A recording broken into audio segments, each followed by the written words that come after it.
Kathy, welcome. It's great to see you. Thank you, Peter. Let's talk about Bitcoin.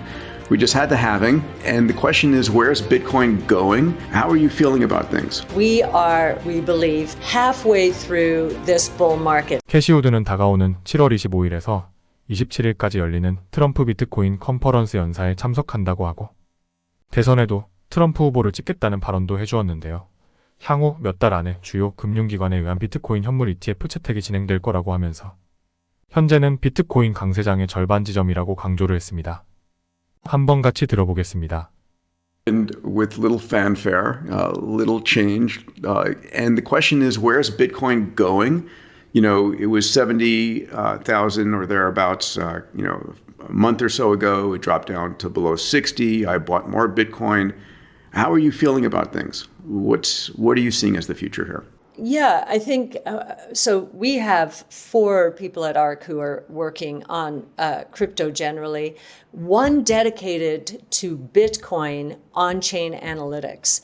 And judging by those, we believe, halfway through this bull market. And halfway doesn't mean we're halfway through the price increase because, at the end of a bull market, prices tend to go parabolic. So we have no idea where that, but we feel very strongly just based on-chain analytics, looking at them versus the short 10-year history, a little bit more than that history, that we're halfway through the bull market. What's very interesting, since the ETFs were launched in January, many people think, all right, the boom, and we've had a very nice showing, David versus Goliath. We're in the fight, and very Congratulations. happy where we are. Yeah, but not one major. What we call them wirehouses, like Morgan Stanley, UBS, Wells Fargo, Bank of America, Merrill Lynch. Not one has put Bitcoin on its platform yet, a Bitcoin ETF. They're all doing their due diligence. And I think what's going to happen is within the next few months, one will, and it may be not the big ones, they tend to move a little more quickly.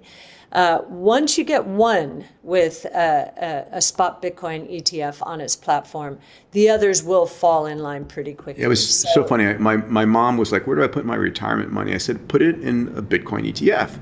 And I said, who manages for you? She says, Merrill Lynch. Let me talk to your Merrill Lynch person. We're not allowed to do that. And I'm like, Mom, change who manages your money, please. I just visited El Salvador and had the pleasure of meeting the top officials there, and they are blazing a trail, making it legal tender, and giving their populations or showing the way for other countries to give their. What a brilliant move!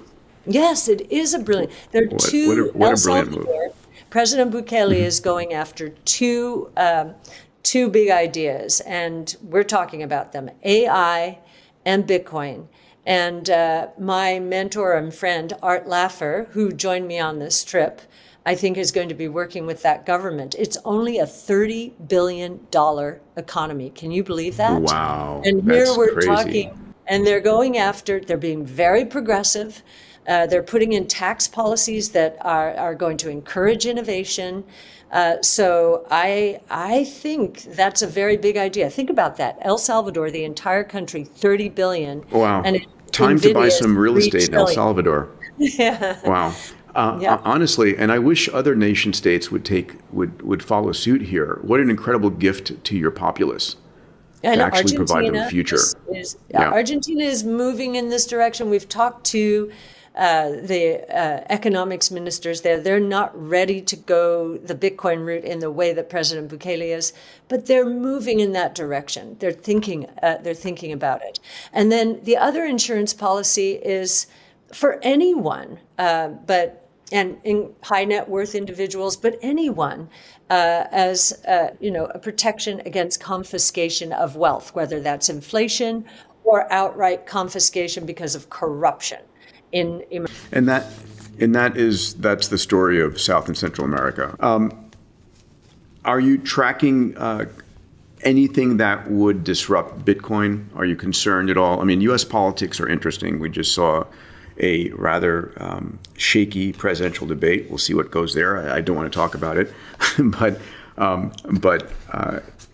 you know, it's interesting. I was meeting with a minister out of Saudi Arabia, and who was telling me in I don't want to say in confidence, but he was saying that his understanding was the U.S. really wanted to block the continued growth and proliferation of Bitcoin, and I can't imagine that that's possible anymore. Do you? Yeah, it's we don't think it's possible, and it's so interesting how surreptitiously Bitcoin really got into the hands of 50 to 60 million Americans and has become an election year issue. In fact, for many voters, for many voters, it is the election issue, and that is why for the Financial Innovation Technology Act of the 21st century, so FIT 21, was able to attract 76 Democrats. I think when the Republicans basically turned this into an election year issue, whether accepting campaign donations in crypto or saying that they would protect the right for self-custody. That's a big one. That's a very big one for Bitcoin. And we're very much aligned, even though we have an ETF and that could be a centralization vector. We think both are true. Self-custody for the early adopters and those who learn more about the ecosystem, but then just getting people into understanding what this is, how powerful this movement is. That is the role of a spot Bitcoin ETF, because once you own a spot Bitcoin ETF, you want to learn even more about it. Where do you see Bitcoin going? Yeah, we tend not to do 1 year, but if we're in the middle of the bull market, I think the next spur is going to be the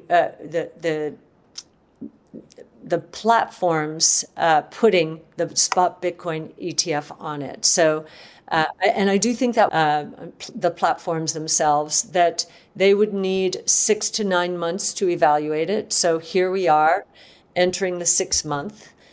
So I would expect in the fall, one or more will put a spot Bitcoin ETF, or many of them, on their platforms. And I think that will be the next swoosh then. 영상이 도움이 되셨다면 구독과 좋아요 부탁드리면서 영상 하단에 비트세븐 텔레그램 공식 채널 링크 놓았으니 입장하셔서 실시간 코인 시황 브리핑 받아보시면 되십니다. 감사합니다.